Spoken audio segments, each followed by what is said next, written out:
Today we're going to talk about restrictive and non-restrictive adjective clauses in more complex sentences. I have a video on my channel that shows some very basic examples to show the difference between restrictive and non-restrictive adjective clauses. But in this video we're going to look at some longer sentences and paragraphs to practice identifying these two types of clauses. As you know, adjective clauses are complete clauses that describe a noun, just like an adjective describes a noun. That's why we call them adjective clauses. And today we're practicing with restrictive and non-restrictive adjective clauses. Restrictive adjective clauses are the ones that we need to tell us which one. When we're describing a noun and it's not very specific, we can use a restrictive adjective clause to tell us which one. And I refer to non-restrictive adjective clauses as extra information. These are ones that give us more information, but they're not necessary for us to understand the specific noun that we're modifying. So let's look at our example paragraphs. I took this text and adapted it from the blue Azar grammar textbook, which is one of my favorites. So let's look at the first paragraph.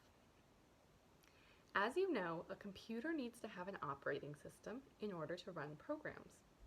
When most people think about the first operating systems that were developed for the personal computer, they might think of Bill Gates, who's famous for starting Microsoft.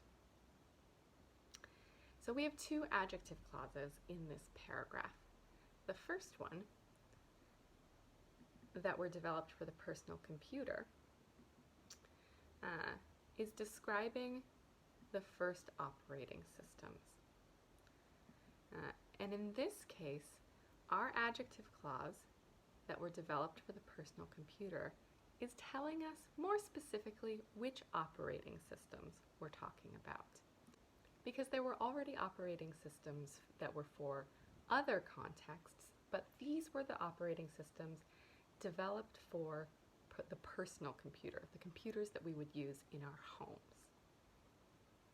So this is a restrictive adjective clause because it tells us which ones, which operating systems. And you'll notice a very important detail here is that there is no comma between the main clause and the restrictive adjective clause. When we use a restrictive adjective clause, we don't separate it with commas.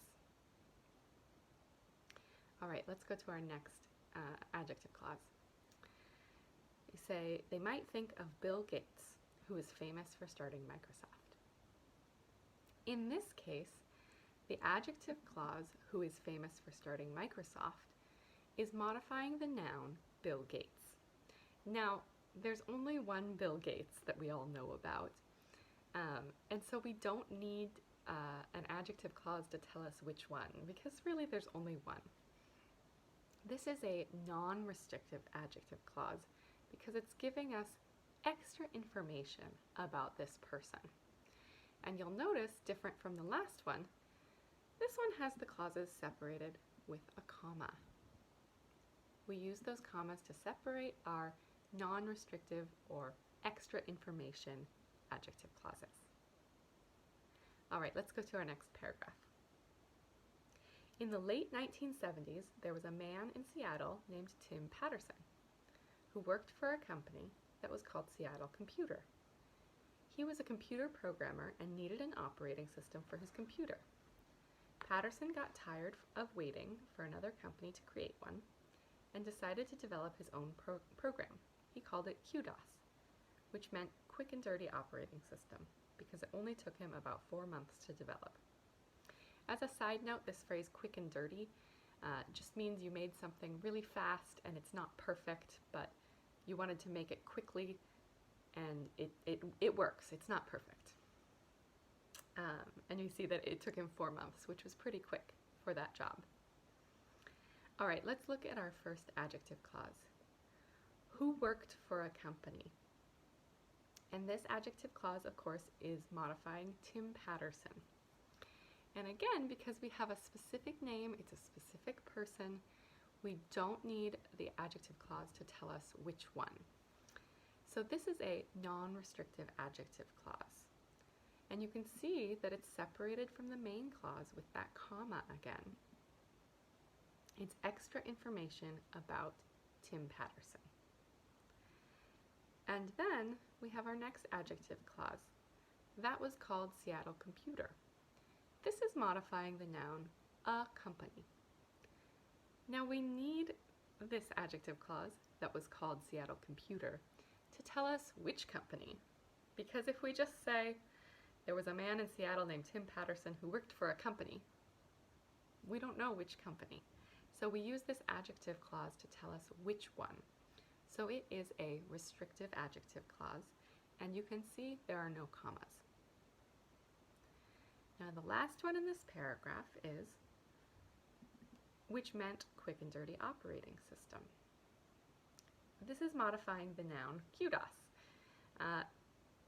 You'll notice a trend that when we have a name, it often has a non-restrictive adjective clause after it, because the name already tells us what specific thing or person it is. We also use these non-restrictive adjective clauses for definitions like this a lot of the time. QDOS, which meant quick and dirty operating system, because it only took him about 4 months to develop it. You'll notice this is a non-restrictive clause because it's extra information, and we can also see the commas before and after the adjective clause to set that non-restrictive clause, that extra information, apart in those commas. It's extra, and we separated it out with commas.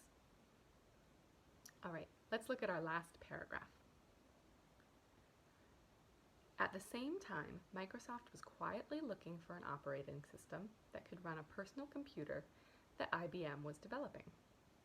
Microsoft saw the program that Patterson had written, and in 1980 paid him $25,000 for a license for DOS. A year later, they paid another $50,000 to acquire the rights.